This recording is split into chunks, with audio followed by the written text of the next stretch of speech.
I stared at the banking app glowing on my phone, hearing my father's words echo from 4 years ago. No more money until you get a real job like your sister. No child of mine is going to waste their life gambling on tech nonsense. Now, at 30, I sat in my glass-walled office, overlooking the Chicago skyline from the 58th floor of the Helios Tower. I wasn't gambling.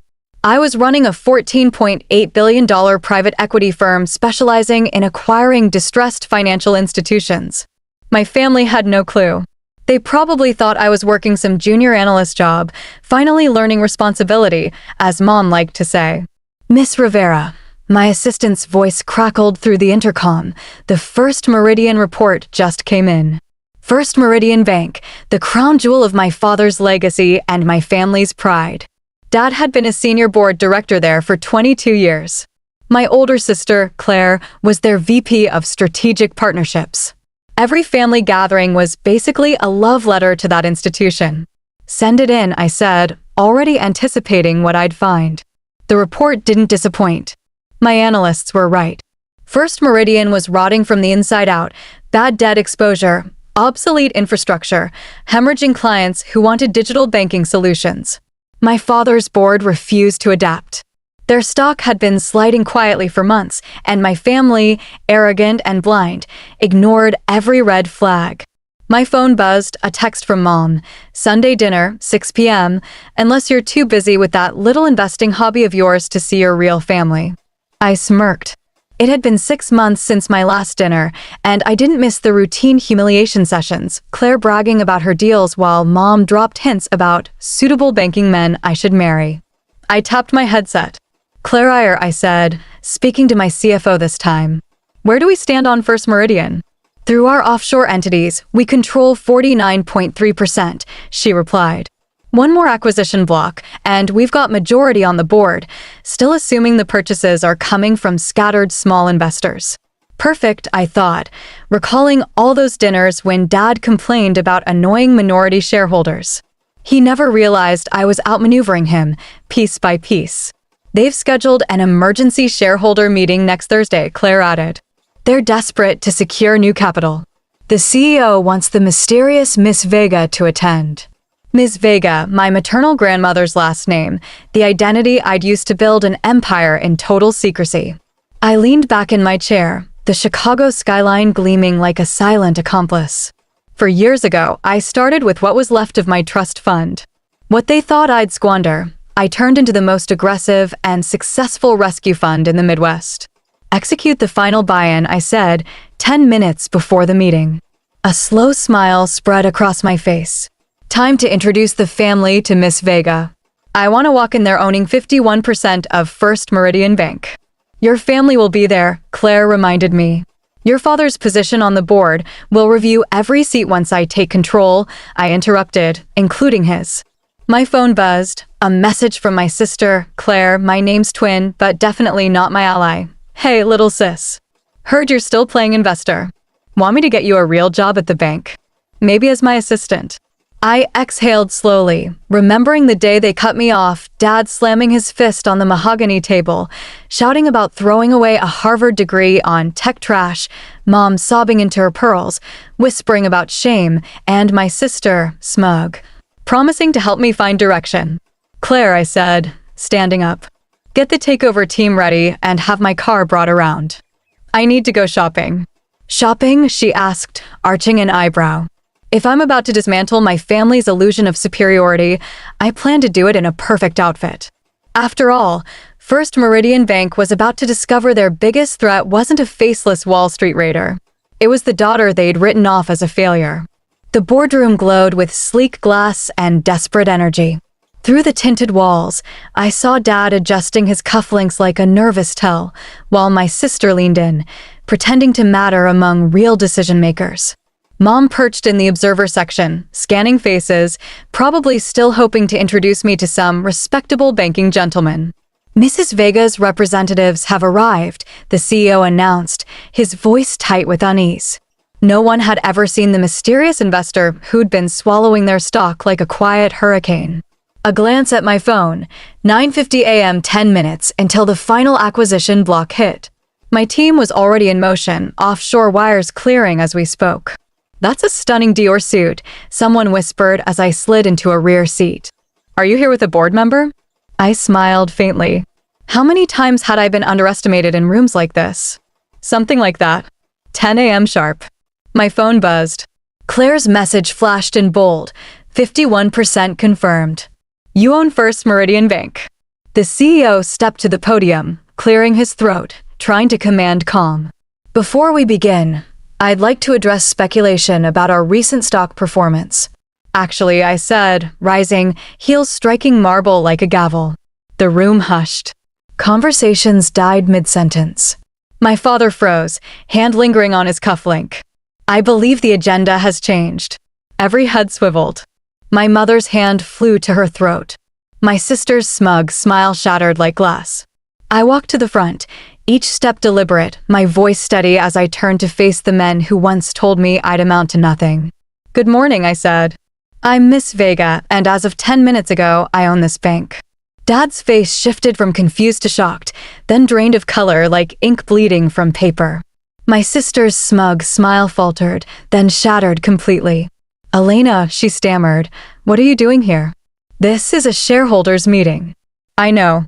I handed the CEO a slim leather folder. "As of 10 minutes ago, I said calmly, I own 51% of First Meridian Bank. These documents confirm the transfer of controlling interest to my fund." The CEO's hands trembled as he scanned the paperwork. This can't be Mrs. Vega, I presume," one of the senior directors asked, his voice barely above a whisper. "Vega is one of my holding companies," I replied, walking toward the head of the polished mahogany table. "My name is Elena Rivera, CEO of Vega Capital Partners. Though some of you might remember me as the daughter who needed to get serious about life." Behind me, Mom made a strangled sound, her manicured fingers clutching the edge of her pearl necklace like a rosary. Dad looked like he'd seen a ghost. "This is absurd," he rasped. My sister shot to her feet. "Elena plays around with apps and blogs. She's not you new, boss." I finished for her, my voice slicing the room's silence, with a tap on the tablet in my hand. The screen behind me lit up with Vega Capital's portfolio, $14.8 billion in managed assets, specializing in banking acquisitions and turnarounds, rated as one of the most effective private equity firms in the country. Every pair of eyes fixed on the glowing slide deck a list of banks, some iconic, some obscure, each rescued from collapse and transformed into market leaders. Dad's grip tightened on the table as familiar competitor names flashed across the display, the same names he'd mocked as doomed. "Now," I said, turning back to the board, "let's address First Meridian's so-called digital strategy, or rather, the complete absence of one." A nervous cough broke the silence. My sister scrambled for composure. "We have a strategy." "You have an app," I cut in, "that crashes weekly and has security holes a teenager could exploit. Your loan approvals still require actual paper, and you're bleeding clients to fintech startups because you think Twitter is a passing trend." The CEO cleared his throat. Ma'am, perhaps we should discuss this privately." "Oh, now you want to talk to me?" I let the words hang in the air like a verdict. 6 months ago, when my fund suggested modernization, you dismissed us as kids who don't understand banking. Dad finally found his voice. "Elena, honey, Mr. Rivera," I said crisply, cutting him off without turning. During official meetings, the majority shareholder is addressed formally. The silence was deafening. I smiled, leaning forward. "Now, shall we begin? If you want to see what happens when I confront my family after taking their bank, make sure you subscribe, because the next chapter will leave you speechless. We can do family titles at Sunday dinner if I'm still invited," I added. Mom sat frozen in the observer's chair, her fingers trembling over her phone screen. She was probably texting her country club friends about her daughter's overnight transformation from hopeless case to the woman who just bought their bank. "The first order of business," I said, opening my sleek MacBook, "is a full review of all executive positions, including, of course, the board of directors." My sister's face drained from red to ghost white. Dad's hands curled tighter around the table's mahogany edge. But before that, I smiled sweetly. Would anyone here like to revisit the definition of a real job? A silence thick as concrete settled over the boardroom. I raised a brow. All in favor of adopting the complete digital transformation plan? Every hand went up, even my sister's, though her arm trembled like a leaf in a hurricane.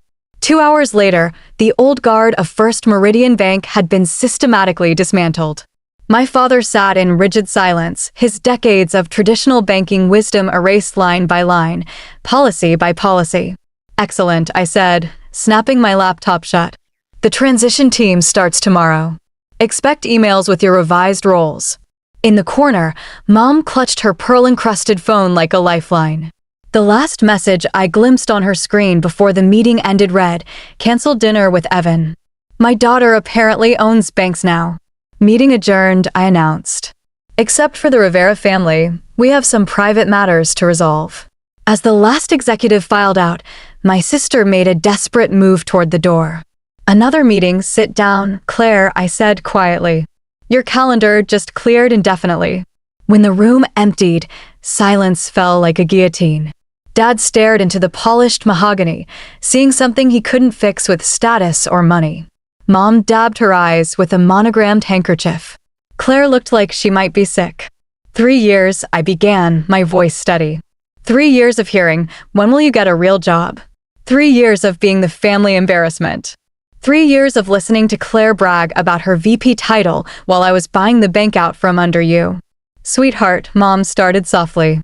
"We just wanted to control me, to shove me into your version of success." I swiped my screen, pulling up First Meridian's financials on the towering display. "While you were busy playing country club royalty, this bank was bleeding out. Your so-called traditional values nearly killed a 100-year-old institution." Dad finally found his voice. "We were protecting our legacy." "No," I said coolly. "You were clinging to the past while the future happened without you." "Do you know why I built Vega Capital under Mom's maiden name?" Blank stares. "Because the Rivera name mattered more to you than your own daughter's ambition." Claire swallowed hard. "So, this is revenge?" I leaned in, my heels echoing like a countdown. "No, sister. This is reality, and I own it now." "Taking over the bank to punish us?" Claire's voice cracked like glass. I laughed softly. "Revenge?" "No, sister. I just saved your career." Her brows knitted. "Saved?" In 6 months, First Meridian would have collapsed. "My fund has been the only thing propping up your stock price for the past year." "That's impossible," Dad barked, his voice carrying the same arrogance I'd grown up hearing. "We would have known." I tilted my head. "Like you knew your daughter was running a $14.8 billion investment firm?" "Face it, Dad. You stopped seeing clearly a long time ago." Mom dabbed fresh tears from her cheeks. "All those dinners you skipped. I was busy buying your bank," I said simply. "Besides, Mom, it's hard to enjoy family dinner when everyone at the table treats you like a failure." Silence settled like dust. Finally, I stood, smoothing the lapel of my charcoal suit. "Here's how this works going forward." Dad stiffened as I laid it out point by point. "Dad, you keep your board seat as Chairman Emeritus. It's just a title, no voting power, but it'll look good on your holiday cards." He opened his mouth, but no sound came. "Claire," I continued, turning to my sister, "you're being reassigned to our digital banking division entry-level training program. Time to learn what modern banking actually looks like from the bottom up." Her jaw dropped. "You can't, I can," I said, my voice cool as steel. And I just did. "And me?" Mom asked, her voice trembling like a leaf in the wind. "You can keep planning your country club dinners. Just stop trying to set me up with banking executives. I prefer not to date my employees." I slid my laptop into my bag, gathering my things. I felt lighter than I had in years. But I paused at the door, turning back. "Oh, and about Sunday dinners?" "Anything," Mom said quickly, desperate for a foothold in this new reality. "We rotate locations," I said. "My penthouse is perfect floor-to-ceiling windows with a panoramic view of every bank I own, including this one." As I walked away, Dad's voice broke through the tension. "Elena, when did you become so powerful?" I stopped, looking over my shoulder. Memories of countless dinners, me silent, them smug, flashed through my mind. "I always was," I said softly. "You just never bothered to notice." The elevator doors slid shut behind me with a satisfying chime. I checked my phone. Dozens of missed calls, family members who suddenly discovered their so-called failure had become a financial powerhouse. A new message from my CFO, the only Claire I trusted. Next target acquired. Another family-owned bank on the brink. A slow smile tugged at my lips. I typed back, perfect. Schedule a cleaning service for my penthouse. I'm hosting Sunday dinner this week. Time to show them what their hobby investor had built. After all, success isn't about proving your family wrong. It's about redefining success on your terms and letting them choke on their outdated version. Because revenge? That's sweet. But real, undeniable success? That tastes even better, especially when served with a side of humble pie on my dining table, overlooking the empire they never saw coming. What do you think? Did I make the right move? I want to hear from you. Drop your thoughts in the comments. Was I too bold, or did I do what anyone in my position should have done? My journey wasn't just about buying a bank. It was about reclaiming respect, rewriting the narrative my family tried to script for me, and proving that dreams aren't defined by anyone else's approval. Your voice matters here. If you've ever felt underestimated, overlooked, or pushed into someone else's version of success, tell me your story. Let's build a community of people who know what it feels like to fight for their worth. And if you believe in standing up for yourself, even when the odds feel stacked against you, hit that subscribe button. Because what's coming next? It's bigger than one family dinner. Here's my advice to you. Never let someone else's limited vision dictate the size of your dream. The people who call you unrealistic today might be the same ones Googling your name tomorrow. Take the risks, trust your instincts, and build something that speaks louder than their doubts. Every missed dinner, every dismissive comment, every eye roll, they all became fuel, not for revenge, but for results. And that's what I want for you, to take their doubt and turn it into undeniable proof that you are always capable. So, comment below, what would you have done if you were in my shoes? And subscribe if you're ready for the next chapter. Trust me, this story isn't over. The next takeover will change everything, and I want you right there with me when it happens.